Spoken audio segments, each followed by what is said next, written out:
God and Dad in heaven, Mom in Bangalore, honorable special guests Mr. Thadani and my mentor Mr. Mahendra Swarup, President of the IITD Alumni Association Mr. HR Vaish, Mr. KPR Nair, colleagues, classmates, friends, fellows, well-wishers, ladies and gentlemen, boys and girls. I learned that in Indigo now. Thank you all for being here today to share, to bless, and to celebrate a new chapter in the book of my life.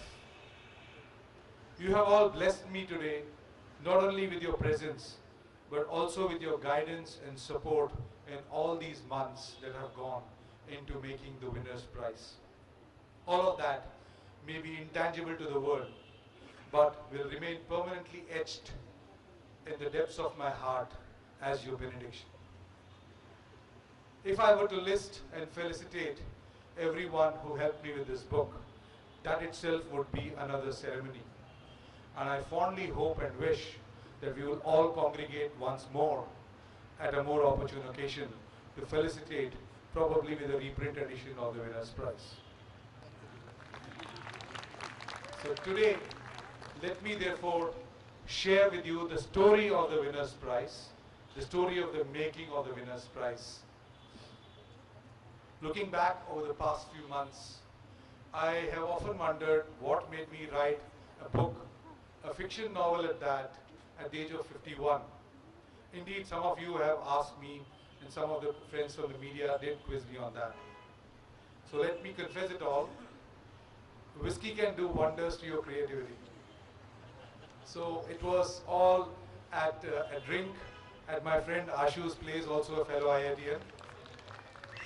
So I told Ashu I feel like writing a book, a fiction book.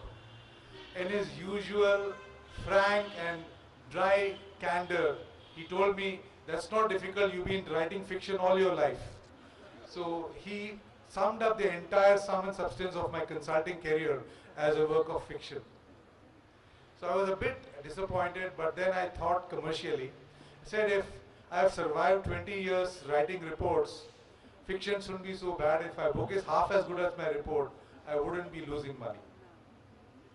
So that's how that July night, the 11th of July, I started my first keystrokes of what today is the winner's prize. Somehow, it has been my belief that somewhere along the line, this book has acquired its own life like the proverbial gingerbread man. It has evolved a mind and will of its own during its making. When I sat down to accept Ashu's challenge, I had no storyline in mind, just an amorphous set of fleeting impressions back from school, college days, my brief stint in Dubai, and the present political and business environment around us. But over a rather short period, some characters evolved out of all this impression and started forming little stories of themselves.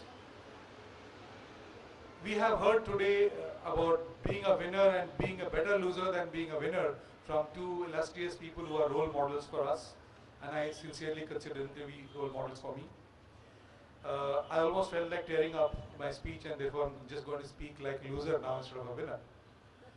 But I felt that the lives of winners, you can see that they toil more, they sacrifice more, and they pay more for what others believe they are winning.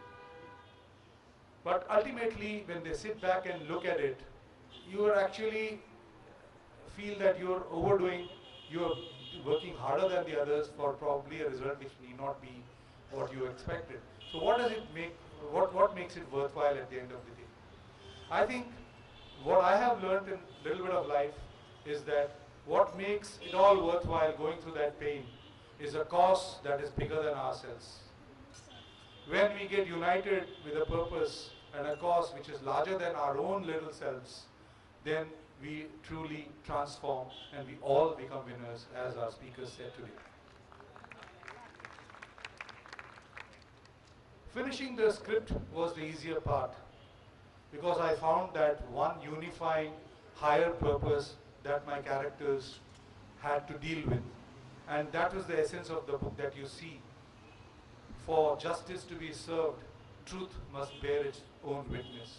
We have come to a time where expediency, where anything can be bought, truth does not have a very good chance in most of the society that we see. And my characters have tried to create a world where the truth can move pristine in its nakedness without being mutilated. Finishing the script was an easier part. Getting a publisher interested was the challenge. For an unsolicited manuscript and a first-time amateur author like me. I sent a lot of unsolicited manuscripts, got very quick rejections, and even the couple of ones which said they are considering my script said that I needed to wait at least 4 to 6 months before I could hear a no or a yes. So, and then that chance meeting with Dr. Lavish Bhandari in his office and that one call to KPR Nair, and lightning happened after that. So here was Mr. Nair, who not only took the script from me, but submitted not to one but 3 editors, all of whom came back with copious suggestions and comments. But most of all, Mr. Nair said, I'm going to do this book. So, friends, there was some advice to wait and consider other options, but this time I followed my heart and not my mind. I chose faith instead of proof. I put my trust in the person and his experience above all other factors and considerations. And I believe it has been one of the best decisions of my life.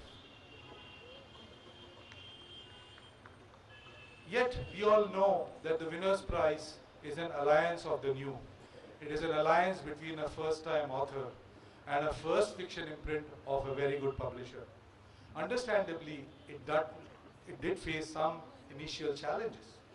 Just like a new seed struggling to break through the ground of convention. But it also received a very benevolent push once in a while, as if something from beneath the ground was willing it to see the light of the day. And I can never forget that Sunday night, a cold winter Sunday in December, when I got a call at 11 p.m. at night from the actor R. Madhavan. Vivek here somehow found a scriptwriter who had written a story for Madhavan, and I managed to get his personal email ID and wrote him a very long email explaining why he was the right guy to do a launch for my book. And I also made that argument that he was a software engineer who had become right-brained, as K Thadani had said.